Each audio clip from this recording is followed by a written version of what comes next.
नमस्कार आप सभी को स्वागत है आपका हमारे इस प्लेटफॉर्म पर।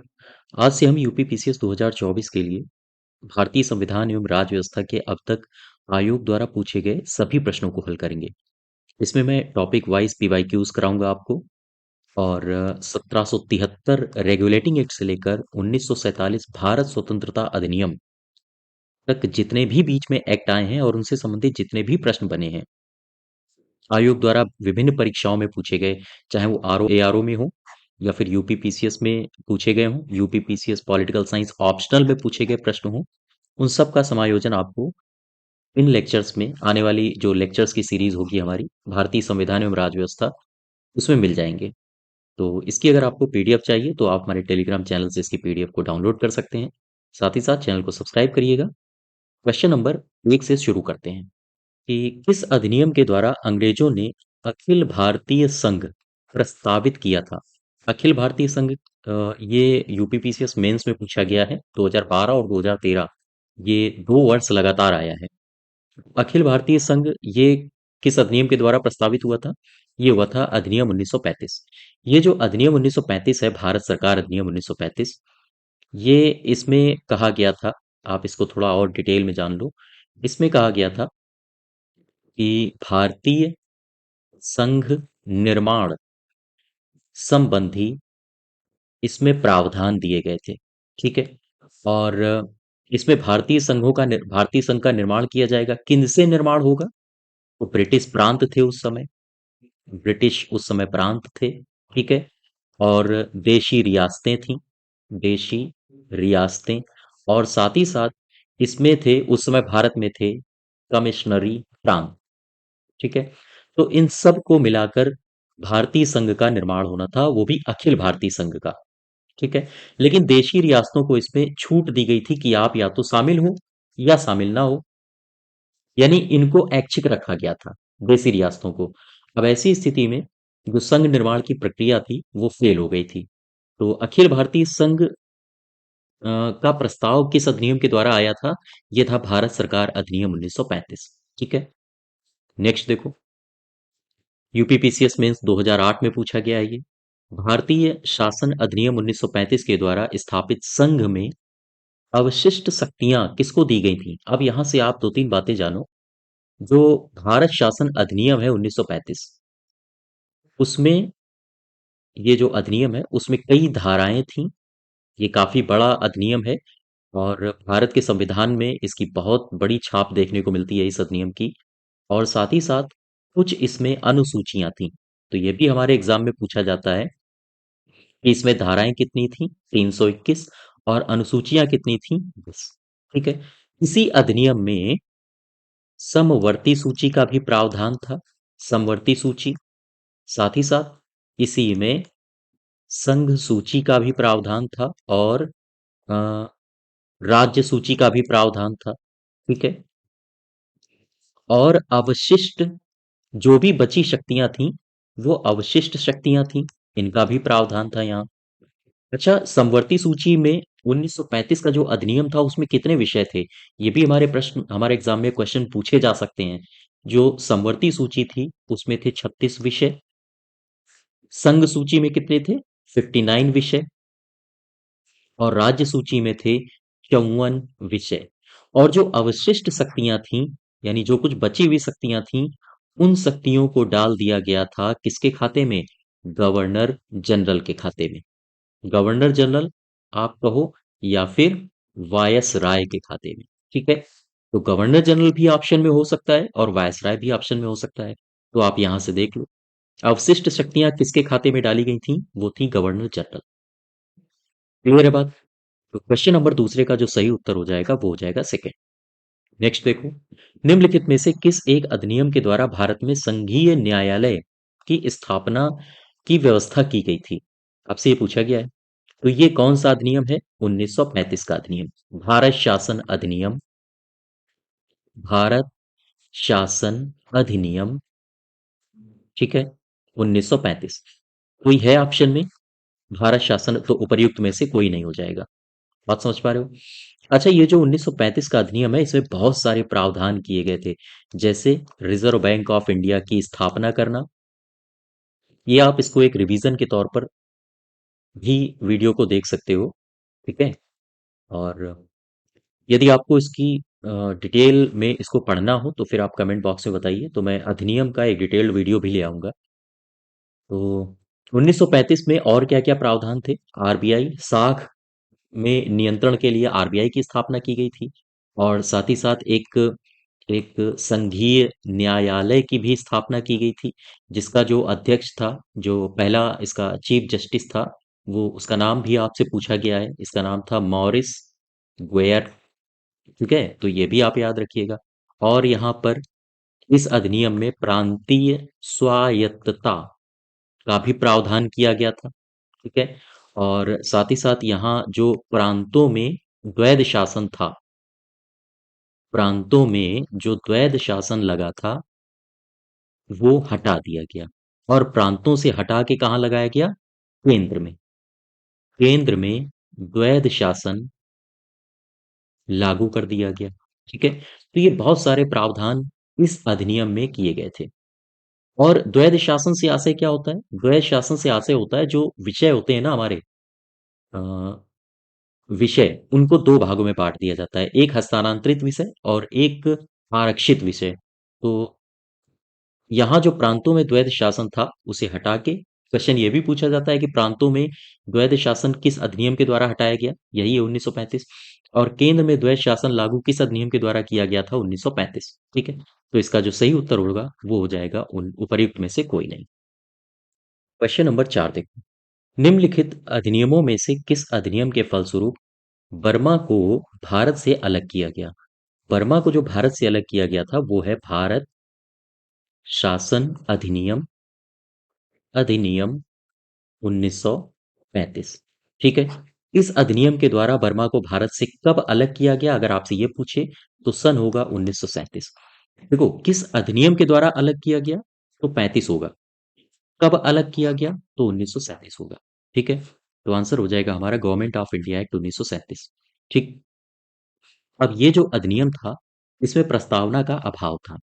ये जो अधिनियम था इसमें था प्रस्तावना का अभाव। और फिर इस अधिनियम में किस अधिनियम की प्रस्तावना को जोड़ा गया?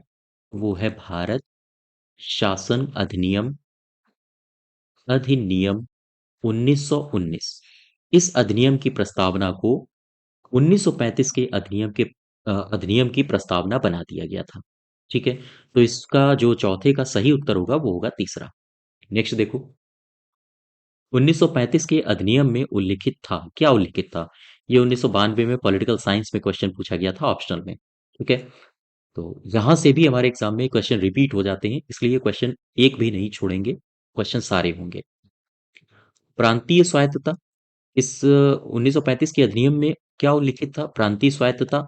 ठीक है। सांप्रदायिक प्रतिनिधित्व भी था और संघीय व्यवस्था भी थी। तो यहाँ हमारे तीनों सही हो जाएंगे। प्रांतीय स्वायत्तता से क्या आशय है? प्रांतों को स्वायत्त कर दिया गया था, जो द्वैध शासन लगा था प्रांतों में,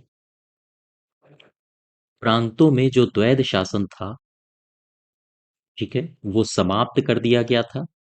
याद रखिएगा, प्रांतों में लगे द्वैध शासन को कब समाप्त किया गया था? 1935 के अधिनियम के द्वारा। सांप्रदायिक प्रतिनिधित्व की अगर हम बात करें तो सांप्रदायिक प्रतिनिधित्व में क्या हुआ था? जो दलित वर्ग था, दलित वर्ग, साथ ही साथ महिला वर्ग, ठीक है, और मजदूर वर्ग, मजदूर वर्ग, इन तीनों वर्गों को अलग से, अलग से अ, इन तीनों के लिए निर्वाचन व्यवस्था को लाया गया था। ठीक है। निर्वाचन व्यवस्था की शुरुआत की गई। तो आप देख सकते हो सांप्रदायिक प्रतिनिधित्व के आधार पर भी, सांप्रदायिक प्रतिनिधित्व के लक्षण भी इस अधिनियम में देखने को मिलते हैं। संघीय व्यवस्था में अखिल भारतीय संघ बनाने की बात की गई थी, तो ये तीनों सही है। ठीक है। नेक्स्ट देखो। भारत सरकार अधिनियम 1919 आधारित था, किस पर आधारित था? भारत सरकार अधिनियम 1919 ये आधारित था मॉर्लेमेंटो मॉन्टेग्यू चेम्सफोर्ड सुधार। ठीक है। 1909 का एक अधिनियम आया, इसे कहते हैं मार्ले मिंटो सुधार। ठीक है। या फिर इसी को कहा जाता है भारत शासन अधिनियम अधिनियम 1919। ठीक है। 1900, माफ कीजिएगा, ये 1909 होगा। ठीक है। 1919 का एक अधिनियम आया, इसे कहा गया भारत शासन अधिनियम, अधिनियम 1919। ठीक। या इसे ही कहा गया मार्ले सॉरी मॉन्टेग्यू, मॉन्टेग्यू चेम्सफोर्ड सुधार। ठीक। तो आपसे पूछा जाए मॉन्टेग्यू चेम्सफोर्ड सुधार कब आया? 1919 में। ये मॉन्टेग्यू कौन था और चेम्सफोर्ड कौन था? मॉन्टेग्यू था उस समय का भारत सचिव, ये था भारत सचिव, और चेम्सफोर्ड था उस समय वायसराय। और यही स्थिति यहाँ भी थी, मार्ले भारत सचिव था और मिंटो था वायसराय। ठीक है। क्लियर है बात? और ये जो एक लिखा है रैमजे मैकडोनाल्ड अवार्ड, ये कब आया था? रैमजे मैकडोनाल्ड आया था, अवार्ड आया था 16 अगस्त 1932 को। ये भी आप ध्यान रखो, 16 अगस्त 1932। और ये जो रैमजे मैकडोनाल्ड है, ये कौन था? ये उस समय था ब्रिटेन का प्रधानमंत्री, है ना। इसी के कहने पर यहाँ पर पूरा बवाल हो गया था। कम्युनल अवार्ड, इसी को कहा जाता है कम्युनल अवार्ड। ठीक है। तो खैर ये सब मॉडर्न हिस्ट्री का पार्ट है, और जब वो शुरू करेंगे तो वहां हम लोग डिस्कस करेंगे डिटेल में। नेक्स्ट देखो, संविधान सभा का प्रथम सत्र ये कब शुरू हुआ? संविधान सभा का पहला जो सत्र है वो कब शुरू हुआ था? वो हुआ था 9 दिसंबर 1946 में। 9 दिसंबर 1946 को शुरू हुआ था। और इसमें अध्यक्ष किसे बनाया गया था? अध्यक्ष बनाया गया था सच्चिदानंद, सच्चिदानंद सिन्हा को। ठीक है। और ये अस्थाई थे। और इसके ठीक 2 दिन बाद यानी कि 11 दिसंबर को एक और बैठक होगी, तो उसमें सच्चिदानंद साहब को हटा दिया जाएगा और फिर एक स्थायी अध्यक्ष चुना जाएगा। इनको दरअसल ये सबसे बुजुर्ग व्यक्ति थे, तो इनको सम्मान देने के लिए किया गया था ये सब, क्योंकि फ्रांस की परंपरा को हम लोग फॉलो कर रहे थे। तो इसका जो सही उत्तर होगा वो क्या होगा? हाँ, 9 दिसंबर 1946। ठीक है। नेक्स्ट देखो, गवर्नर जनरल का पद पहली बार किस अधिनियम के अंतर्गत बनाया गया था? गवर्नर जनरल का पद पहली बार कौन सा अधिनियम था जिस अधिनियम के अंतर्गत बनाया गया? आपसे ये पूछा है, तो आप देख लीजिए। इसमें यहां पर आप देखिए पहले, गवर्नर जनरल का पद, ठीक है, सबसे पहले होता था बंगाल का गवर्नर। ठीक, आप इसको नोट करते जाइए या फिर इसकी आप पीडीएफ डाउनलोड कर लेना टेलीग्राम से। ठीक है। तो सबसे पहले बंगाल का गवर्नर होता था। फिर बंगाल का गवर्नर क्या बना? बंगाल का गवर्नर क्या बना था? गवर्नर, क्या लिख दिया मैंने, अ, गवर्नर जनरल ऑफ बंगाल। ठीक है। अच्छा, गवर्नर ऑफ बंगाल, ध्यान देना, यहाँ गवर्नर ऑफ बंगाल या बंगाल का गवर्नर क्या बना? बंगाल का गवर्नर जनरल बना। ये जनरल शब्द केवल जोड़ा गया है। प्रश्न ये उठता है कि ये परिवर्तन किस अधिनियम में हुआ था? ध्यान रहे, ये जो परिवर्तन हुआ था, ये कब हुआ था? ये हुआ था रेगुलेटिंग एक्ट, रेगुलेटिंग एक्ट 1773 में। ठीक है। 1773 में रेगुलेटिंग एक्ट 1773 में बंगाल के गवर्नर को बंगाल का गवर्नर जनरल कहा जाने लगा। अब देखो, ये जो बंगाल का गवर्नर जनरल है, अब इसको इधर ले आओ। ये जो बंगाल का गवर्नर जनरल है, इसको इधर लाओ। और अब बंगाल के गवर्नर जनरल को कहा जाने लगा था भारत का गवर्नर, भारत का गवर्नर जनरल। ठीक है। ये परिवर्तन कब हुआ? किस एक्ट में हुआ? ये परिवर्तन हुआ था चार्टर अधिनियम, अधिनियम या चार्टर एक्ट, कब, किस वर्ष? 1833। ठीक है। देखो, दो बातें आपको बताई।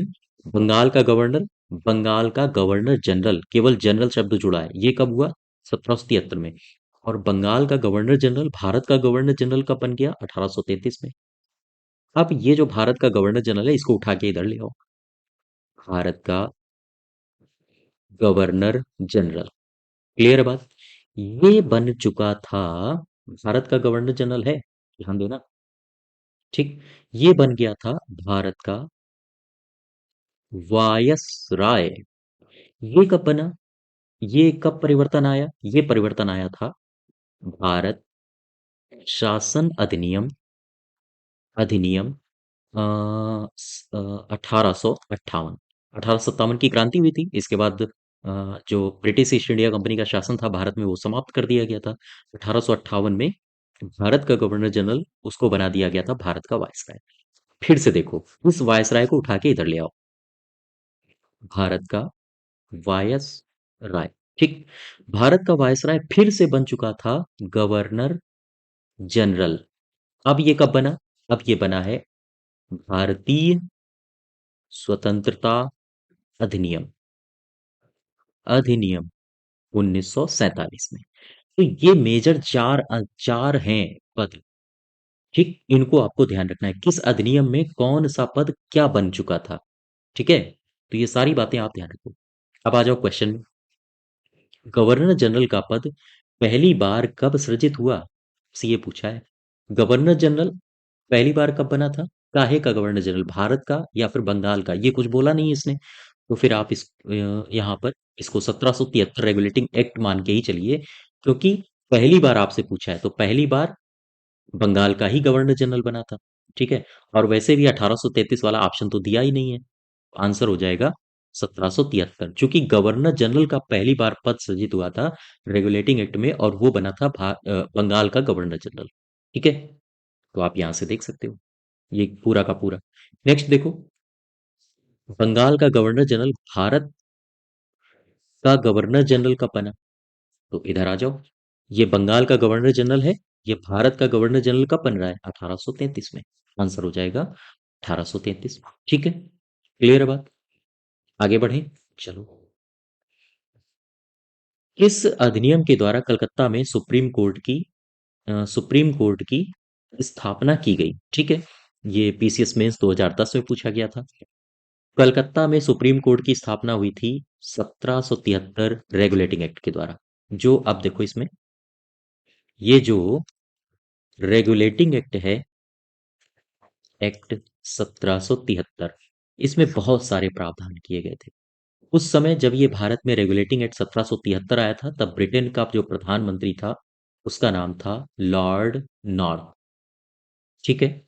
लॉर्ड नॉर्थ ये था। और इसी एक्ट के द्वारा कलकत्ता में सुप्रीम कोर्ट की स्थापना हुई थी। सुप्रीम कोर्ट की स्थापना की गई कहाँ?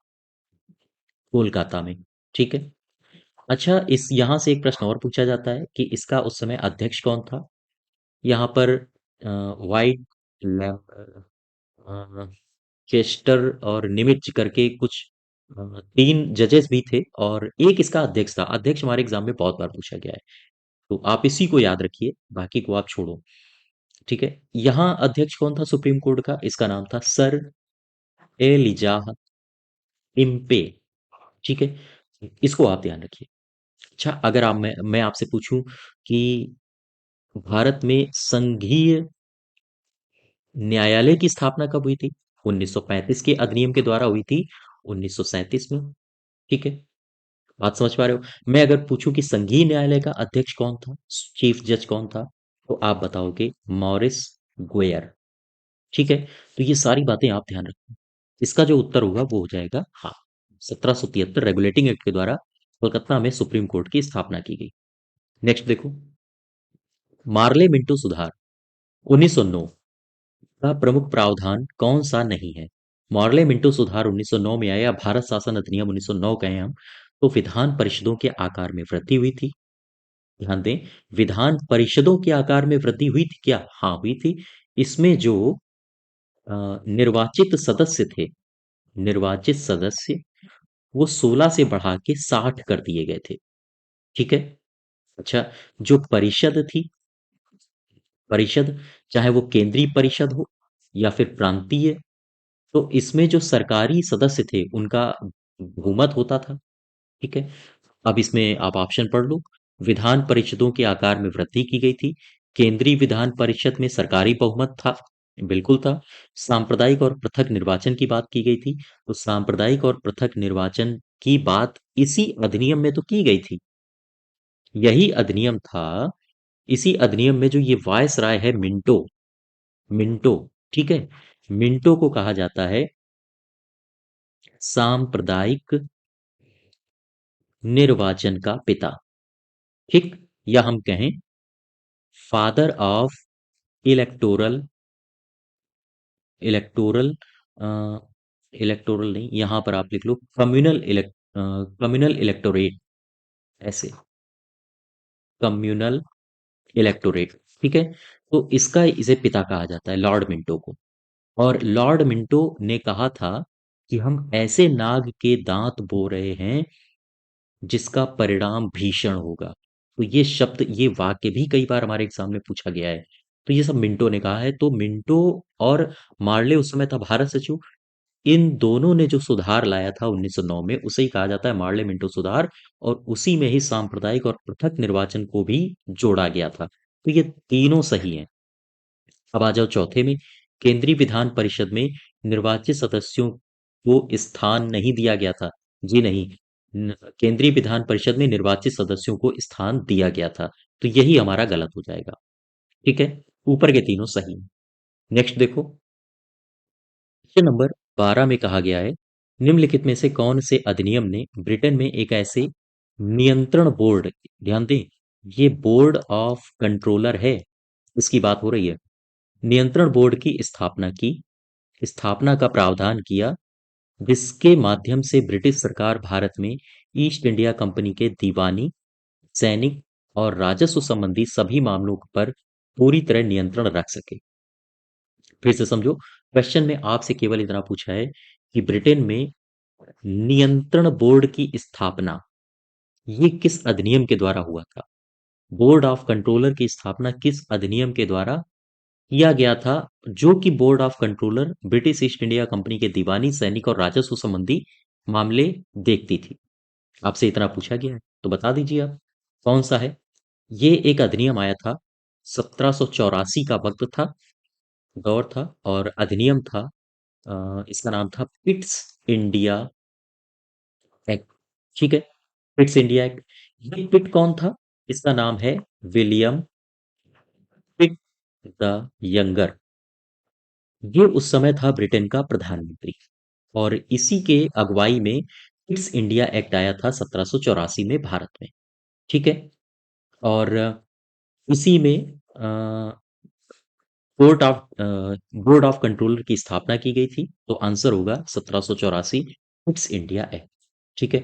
अच्छा, एक शब्द और है, मैं अगर लिखूं court of directors, court of directors, क्या बता सकते हो कोर्ट ऑफ डायरेक्टर्स की स्थापना कब हुई थी, किस अधिनियम के द्वारा हुई थी? तो ये दोनों क्वेश्चन हमसे पूछे जाते हैं, बोर्ड ऑफ कंट्रोलर की स्थापना और कोर्ट ऑफ डायरेक्टर्स की स्थापना ये हुई थी 1773 रेगुलेटिंग एक्ट के द्वारा, ठीक है। रेगुलेटिंग एक्ट 1773 के द्वारा हुई थी कोर्ट ऑफ डायरेक्टर्स की स्थापना, ध्यान रखिएगा। और बोर्ड ऑफ कंट्रोलर की स्थापना हुई थी 1784 के पिट्स इंडिया एक्ट के द्वारा। आप एक बात समझो, ये जो कोर्ट ऑफ डायरेक्टर्स था ये कंपनी के व्यापारिक मामले देखता था। और जो बोर्ड ऑफ कंट्रोलर था, जो पिट्स इंडिया एक्ट के द्वारा सृजित किया गया था, ये कंपनी के राजस्व मामले देखता था। और यहीं से आप देख पा रहे हो, यहीं से शुरुआत, यहीं से एक नींव पड़ती है, वो पड़ती है द्वैध शासन की। द्वैध शासन की नींव यहीं से ली जाती है। तो इसको ये बातें आप ध्यान रखिएगा। इसको और डिटेल में अगर आपको पढ़ना है तो आप कमेंट बॉक्स में बताइए, मैं एक पॉलिटी को एक डिटेल वे में आपके लिए लेकर आ जाऊंगा, ठीक है। तो इसका जो सही उत्तर होगा वो 1784। नेक्स्ट देखो, ब्रिट ब्रिटिश सरकार के किस अधिनियम ने सबसे पहली बार भारत में शिक्षा के लिए 1 लाख रुपए दिए थे?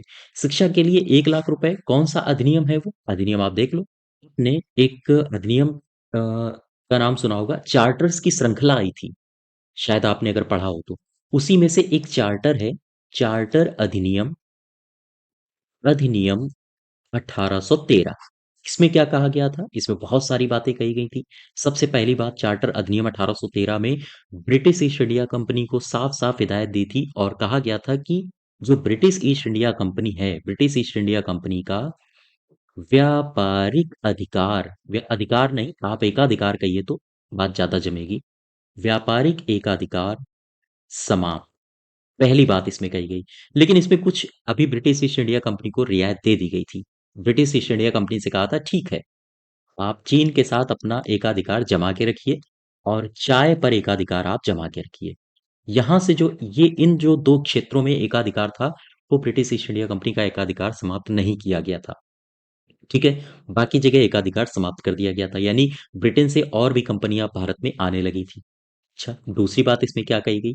दूसरी बात इसमें कही गई थी कि ब्रिटिश जो भारत के लिए ईसाई मिशनरी ईसाई धर्म का प्रचार करने के लिए भारत जाएंगे। ठीक है, भारत आएंगे। और तीसरी सबसे खास बात की गई थी कि भारत में शिक्षा और साहित्य, कला, संस्कृति का अगर विकास करना है तो फिर इन पर यानी शिक्षा और साहित्य के विकास के लिए 1 लाख रुपए खर्च किए जाएंगे। ठीक है, तो यहां से ये जो 1813 का चार्टर अधिनियम है, इसमें ये सारी बातें कही गई हैं, तो हमारा जो सही उत्तर होगा वो 1813 हो जाएगा। ठीक है, नेक्स्ट देखो। निम्नलिखित अधिनियमों में से किस अधिनियम के द्वारा गवर्नर जनरल की परिषद में एक विधि सदस्य की भी वृद्धि हुई थी? विधि सदस्य की वृद्धि किस अधिनियम के द्वारा की गई थी? तो वो अधिनियम था चार्टर अधिनियम अधिनियम 1833। ठीक, चार्टर अधिनियम 1833। अच्छा, 1833 में केवल विधि सदस्य की ही बात नहीं हुई थी, इसमें और भी कई सारी बातें हुई थी। जैसे हम अगर बात करें, इससे पहले हमने देखा था चार्टर अधिनियम 1813। 20-20 साल बाद सारे चार्टर आ रहे हैं, ध्यान देना। ठीक है, अ, इसमें देखो 1813 में आया था, फिर आया 1833, फिर 53 में। ठीक है, और इसके बाद फिर सीक्वेंस बिगड़ जाएगा।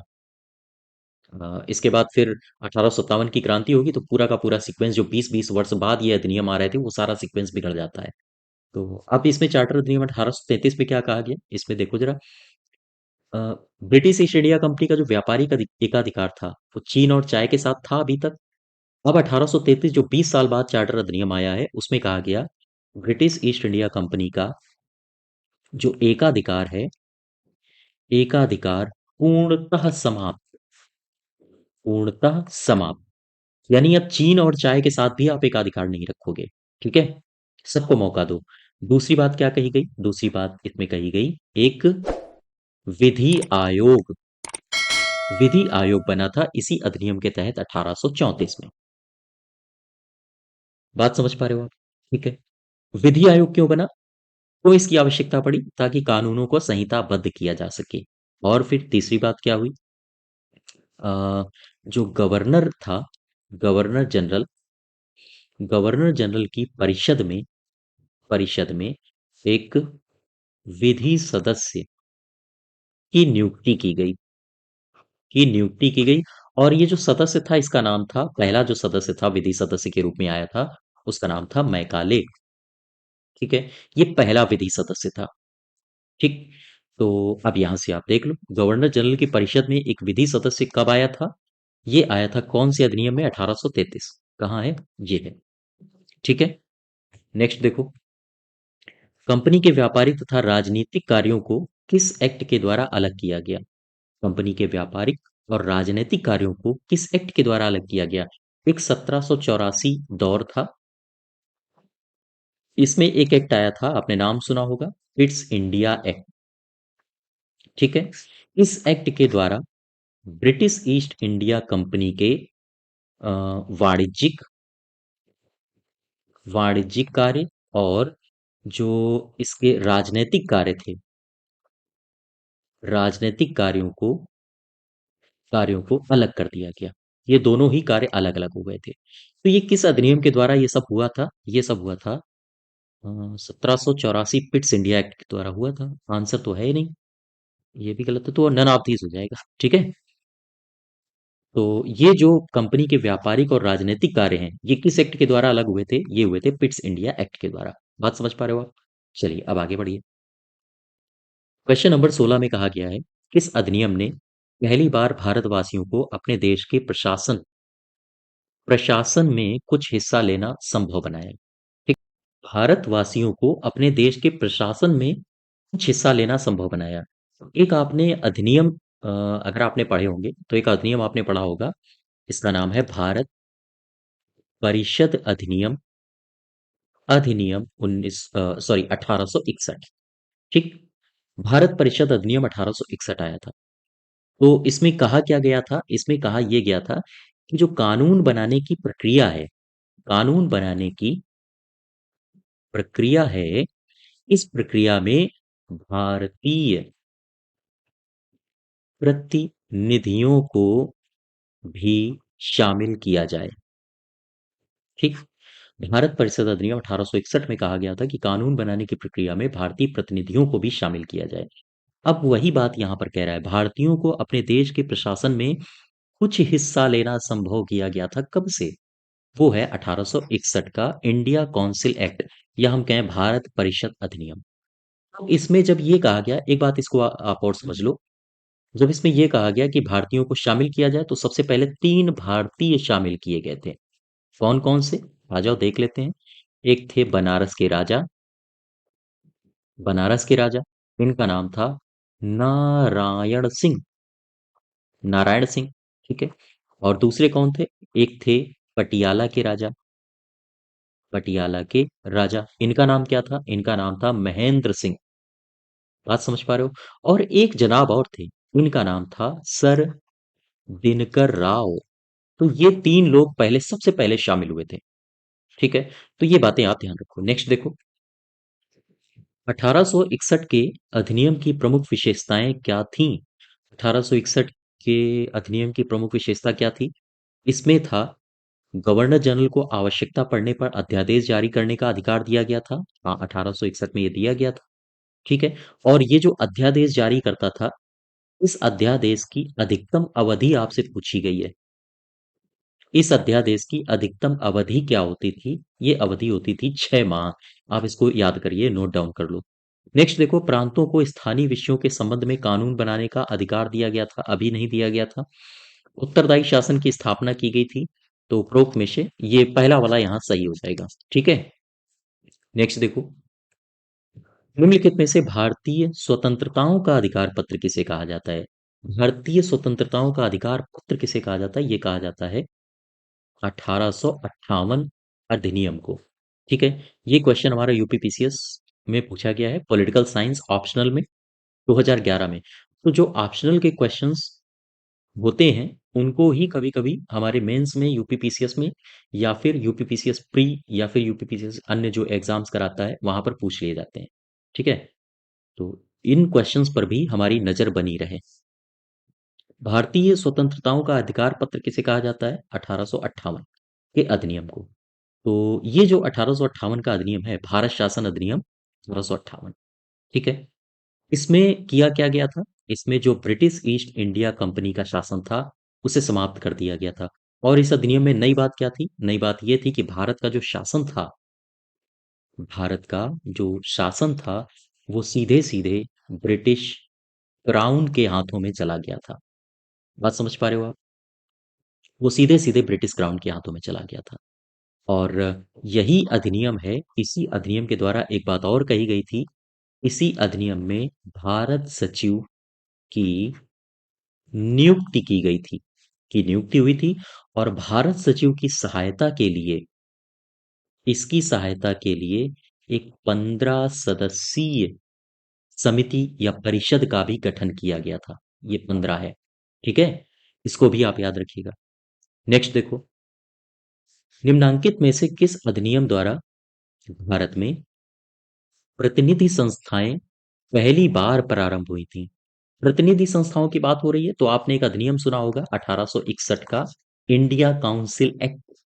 1861 का अधिनियम, भारत परिषद अधिनियम। ठीक। तो भारत परिषद अधिनियम में क्या कहा गया था? क्या बता सकते हो आप?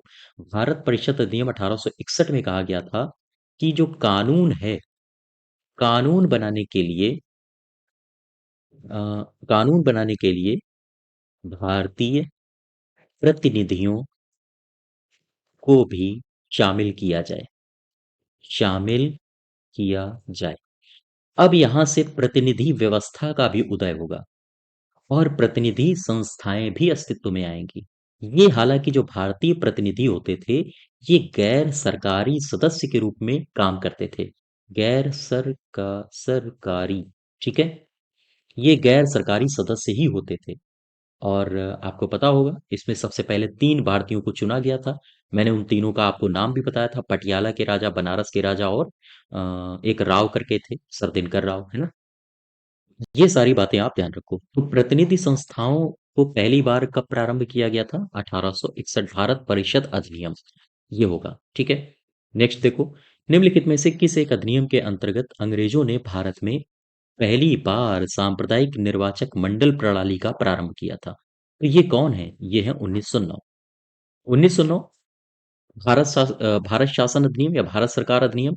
ये इसको और क्या कहा जाता है? इसको कहा जाता है मार्ले मिंटो सुधार, ठीक है। 1909 ये मार्ले मिंटो सुधार है या आपको भारत शासन अधिनियम 1909, ठीक है। एक ये जो मिंटो है, इसके बारे में मैंने अभी बताया था आपको। इसने कहा था कि मैं ऐसे सांप के दांत बो रहा हूं जिसका परिणाम बहुत भीषण होगा। ये भी मैंने बताया था आपको, है ना? और मिंटो को क्या कहा जाता है, बता सकते हो? मिंटो को कहा जाता है सांप्रदायिक सांप्रदायिक निर्वाचन निर्वाचन का पिता, ठीक है। इसे कहा जाता है। और इसी से मिलता जुलता एक और है, 1919 में आया था। ये भी आपसे ईयर पूछा जाता है। मॉन्टेग्यू चेमस्फोर्ड सुधार भी याद रखिएगा, ठीक है। वो कब आया था? 1919 में। तो उसमें जो भी प्रावधान है उनकी भी आगे हम चर्चा करेंगे। नेक्स्ट देखो, भारत के लिए उच्चायुक्त के पद का सृजन कब किया गया? किस अधिनियम के अंतर्गत किया गया था? भारत के लिए जो उच्चायुक्त पद का सृजन हुआ था, वो हुआ था भारत शासन अधिनियम अधिनियम 1919 में। इसमें भारत के लिए एक लंदन में कार्यालय खोला गया था। और ये था भारत के लिए, ठीक है, भारत के लिए। और इसी को लंदन में जो कार्यालय था, ये था भारत के उच्चायुक्त का कार्यालय। तो याद रखिएगा, ये जो कार्यालय था ये कहाँ था? लंदन में। और भारत के उच्चायुक्त का कार्यालय किस अधिनियम के द्वारा खोला गया था? 1919 में। बात समझ पा रहे हो आप? 1919 के अधिनियम के द्वारा बहुत सारी बातें की गई, जैसे संघ लोक सेवा आयोग, इसका भी गठन किया गया। कब? 1926 में। इस अधिनियम के तहत हुआ था। तो आंसर होगा 1919 का अधिनियम। कब हुआ था? 1926 में, ठीक है। और एक सबसे खास बात जो इस अधिनियम में आपको याद रखनी है, वो ये है, एक बजट होता है, बजट। इस बजट को पहले केंद्र सरकार ही पेश करती थी, लेकिन इस अधिनियम के द्वारा एक केंद्रीय बजट को राज्य बजट से अलग कर दिया गया। या हम कहें राज्य बजट को केंद्र के बजट से अलग कर दिया गया। यानी अब राज्यों को भी ये स्वायत्तता दी गई थी कि वो अपना बजट प्रस्तुत कर सकते हैं। बात समझ पा रहे हो? ठीक है। चलिए, इसका जो सही उत्तर होगा, वो उच्चायुक्त के पद का सृजन कब किया गया था? 1919 के अधिनियम के द्वारा, ठीक है। नेक्स्ट देखो, केंद्र में कौन सा एक्ट द्विसदनात्मक विधायिका लाया? कौन सा अधिनियम है जो द्विसदनात्मक विधायिका लाया था? ये आपने पढ़ा है अभी अभी, भारत शासन अधिनियम अधिनियम 1919, ठीक है। भारत शासन अधिनियम 1919 में बहुत सारी बातें की गई थी। जैसे हम नंबर 1 की बात करें, इसमें कहा गया था कि प्रांतों में जो द्वैध शासन है, जो आरक्षित और हस्तांतरित विषयों में बांटा गया है, जो द्वैध शासन है, प्रांतों में द्वैध शासन, उसे चालू किया जाए, ठीक है। प्रांतों में द्वैध शासन को लागू किया गया, ठीक। अर्थात प्रांतों में जो विषय थे उनको आरक्षित और हस्तांतरित विषय में, यानी दो भागों में बांट दिया गया था। और इसमें भारत शासन अधिनियम 1919 में क्या कहा गया? भारत शासन अधिनियम 1919 में कहा गया कि द्विसदनात्मक व्यवस्था की शुरुआत की जाए। अर्थात लोकसभा और राज्यसभा का अस्तित्व तो अब आने ही वाला था, यानी कि आज आ ही चुका था इस अधिनियम में, ठीक है। और तीसरी बात क्या कही? तीसरी बात कही गई थी, जो प्रांत थे वहां पर जो प्रत्यक्ष निर्वाचन था वो शुरू हो गया था। प्रत्यक्ष निर्वाचन की व्यवस्था शुरू कर दी गई। और इसमें क्या कहा गया? भारत शासन अधिनियम 1919 में, इसमें जो भारत सचिव होता था, जो भारत सचिव, आपने देखा होगा 1858 का जो अधिनियम आया था, भारत स्वतंत्रता, नहीं नहीं, भारत शासन अ, अधिनियम 1858, उसमें जो भारत सचिव के पद का सृजन किया गया था, तो वही भारत सचिव अब कैग की नियुक्ति करेगा। तो ये सारे के सारे प्रावधान किए गए थे 1919 में। ठीक है। तो इसमें द्विसदनीय विधायिका कब लाई गई थी? 1919 के एक्ट के द्वारा। नेक्स्ट देखो, मॉन्टेग्यू चेम्सफोर्ड प्रस्ताव 1919 की क्या प्रमुख अनुशंसा थी? मॉन्टेग्यू जो चेम्सफोर्ड प्रस्ताव था, वो कहता था प्रांतीय शासन पर जन सामान्य का सीमित नियंत्रण हो। प्रांतीय शासन पर जन सामान्य का सीमित नियंत्रण हो, हाँ ये तो सही लग रहा है। प्रांतीय विधान सभा को पूर्ण शक्ति नहीं थी, और शक्ति का अधिकतम विकेंद्रीकरण नहीं होता। केंद्र में भी कोई भी उत्तरदायी सरकार नहीं थी, ये भी गलत है, तो यही सही होगा इसमें। ठीक है। मॉन्टेग्यू चेम्सफोर्ड प्रस्ताव 1919 की क्या प्रमुख अनुशंसा थी? प्रांतीय शासन पर जन सामान्य का सीमित नियंत्रण स्थापित था। ये यूपीपीसीएस ऑप्शनल पॉलिटिकल साइंस में आया है 1997 में। तो ये जितने भी पुराने क्वेश्चंस हो जाते हैं ऑप्शनल के, वो फिर हमारे आयोग द्वारा भी पूछे जा सकते हैं। नेक्स्ट देखो, 1919 के अधिनियम की प्रस्तावना में निम्न बातें थीं। कौन सी बातें थीं? 1919 के अधिनियम की प्रस्तावना में कौन कौन सी बातें थीं? आप देखो जरा यहाँ, प्रशासन, ये थोड़ी टाइपिंग एरर है, आप इसको ध्यान दीजिएगा।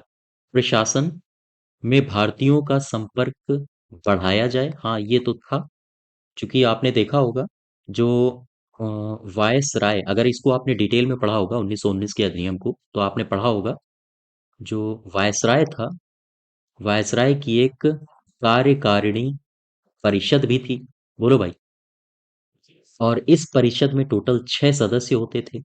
और इसी अधिनियम में कहा गया था कि ये जो 6 सदस्य हैं, इनको, इनमें से जो 3 सदस्य होंगे, ये 3 सदस्य होंगे भारतीय। ठीक है।